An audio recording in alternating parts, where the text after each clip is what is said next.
Hey, welcome back to Hobbies with Jose, everyone. So as we get ready for our brand new project, let's start with a review today, and that's going to be the Studio Series... What?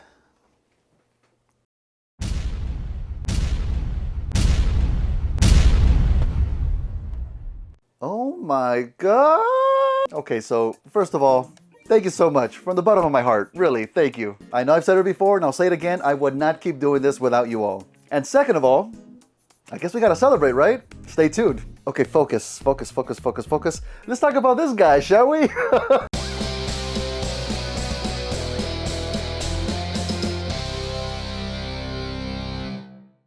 Welcome back to the channel, everybody. So good to have you back today. And yes, we are about to start on yet another Seeker mold from the Bumblebee movie, but this is now going to be the Cybertronian version. So today, let's take a look at Studio Series 72 Starscream. And as always, we'll take a quick look at the box. Now, I won't spend a ton talking about it, as Studio Series boxes are very similar to each other. But it is worth noting that this is before they got redesigned, so we get a much better view of the figure inside. And yet, we still get a nice gorgeous shot of Starscream from the movie, accompanied by all the necessary words and logos around it. On one side, we get a nice close-up shot of Starscream's head, giving us a really good view of that beautiful helmet. Not so much his face though, but we'll talk about that in a bit. And on the other side, a nice fuller shot of Starscream, which by the way, I've given up on Hasbro fixing the logo up on top. That is not going to get any better. And on the back, of course, some nice shots of both bot and alt mode. Right below that, we see he transforms in 31 steps, and the short description we're given below that reads, Starscream and the Seekers destroy the Autobot launchpad on Cybertron in an effort to prevent their escape. Which, spoilers, is kind of what happens in the movie. But now, let's take a look at the backstabbing bot himself. And here we have Starscream in all of his Cybertronian glory. I'm not gonna lie, overall first impressions in person are pretty positive. Now I do think because this figure came out after Studio Series Blitzwing, it has the advantage of looking more like what we saw in the movie. The thrusters on the side of the legs are more pronounced and it's very hard to miss that they're there. But unfortunately that advantage does come with many shortcomings too. Due to the transformation that's needed to turn them into the Tetrajet, the wings wrap around the front of the legs, so you lose quite a bit of the bot detail there. And he's also got a bit of kibble around the waist area, although some might not see it as a negative. That does prevent him from looking so thin, but to me it does kind of get in the way of the overall look. And of course his iconic vents on top of his chest, they weren't really redesigned but rather added vents on top of the old ones. While I don't think it looks terrible, I'm not so happy with it either. But I do realize that happened mostly because Starscream was regulated to a background character. And lastly, the wings, while they're impressive in size, they're a bit too broken up in the middle, which kind of doesn't give us a unified look. Now, I'd be remiss if I didn't mention the helmet, which overall, I think it looks great. Now, if it wasn't for the jagged metal of a face, I think it would be perfect. Now, am I biased towards the older mold? I mean, I repainted this twice, of course I am. So take that with a grain of salt, but those are the overall issues that I have with the figure, not that I don't have others. But at least I'm going to give you reasons for why I feel the way I do. But overall, I do have a better appreciation for the figure now that I have him in hand.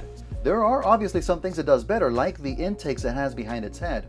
Even though they're hollow, they are much better molded. And for the back, while it's overall a little bit busy, nothing sticks out really too much. Plus, the busy look doesn't look out of place with the rest of the figure. Now, the one part that does kind of bother me is the angle of the back. The top part does seem to stick farther back than it needs to, making the intakes much farther back and affecting the overall angle of the wings too. I'll be honest, it's a little bit distracting once you notice it. Sorry if I made you notice it. Now the main weapon that comes included is quite a bit larger than the one Blitzwing had. I don't know if he's trying to compensate for something, but it's an interesting difference. A very cool addition though is that it does come with the no rays, although they weren't designed in a way that can peg into the arm, so that's a missed opportunity. Maybe we'll be able to try and fix that? I'm not too sure. Having them pegged on the wings though doesn't look bad at all, so that's a decent trade-off. Now as for articulation, he does have a ball joint on the head allowing for a full 360 and not a lot of up and down movement. Shoulders can rotate 360 if you move the wings out of the way. Bicep swivel, and although this Starscream only has a single joint at the elbow, it allows for a pretty good range of movement. No wrist rotation, but they can fold down due to transformation. And while we're on the hands, I will say that every finger is separately molded. Even though they don't have separate articulation, that still looks great. And can also move outward 90 degrees. Now, there is some slight waist rotation, but you have to move the red piece forward. And even then, it's really hard to get to. Legs can kick forward a good amount. Bit of blockage moving back, but can do the full splits. Thigh rotation, just slightly over 90 degrees at the knee. Very little up and down movement at the feet. but an excellent ankle tilt. Lastly, the wings can tilt farther back and have various other joints, but mainly for transformation. And speaking of transformation, let's get this guy into his jet mode.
What a fascinating looking Tetrajet we get! Overall, it's a pretty good representation of what we saw in the movie, although it has lots of messy parts to it too. On the top, it is appropriately detailed and menacing looking, and on the bottom you see half its chest and its arms hanging out.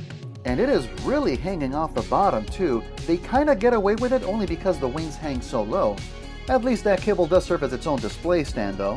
And having the main weapon plug into the bottom does make it seem like it has an overall purpose. Now the rear thrusters clearly being at an angle does seem a bit odd, and I don't know why there's kibble underneath them when there's clearly space in between. Now the wing on top, while overall it looks pretty cool, it does seem to be missing some sections, kind of making it look incomplete. Overall it adds to the alien look, so I can forgive it for that. Now the front nose cone, or half a nose cone, I thought it would bother me more, but seeing like it's missing the top half looks kind of gnarly. I really do like that. And while I do appreciate the numerous panels that unfold to cover up the top, there's a bit too many hinges taken away from the overall clean look. And it doesn't stay very secure too. Any little movement seems to separate these two pieces. The overall transformation though is pretty satisfying, and it's just complex enough to not be frustrating too. I'd have to say that at the end of the day, I do overall recommend this figure. It does overcome the numerous issues that I have with it, and it'll make an excellent addition to your collection in either mode. So those are my overall thoughts on Studio Series 72 Starscream. Do I like him a little bit more now that I have him? Yeah. Do I think he's better than the old Blitzwing mode? No, not really. But I still think he's good overall, and hopefully, once we get a nice coat of paint, I'll like it even more. But as you may have guessed, we're not keeping him as Starscream. Hasbro did recently show some pictures of their Thundercracker version, so I think I want to make Skywarp. Honestly, he's my favorite sequel right after Starscream. So come back next week and we'll see what we can do. But until then, thank you all for watching. Take care.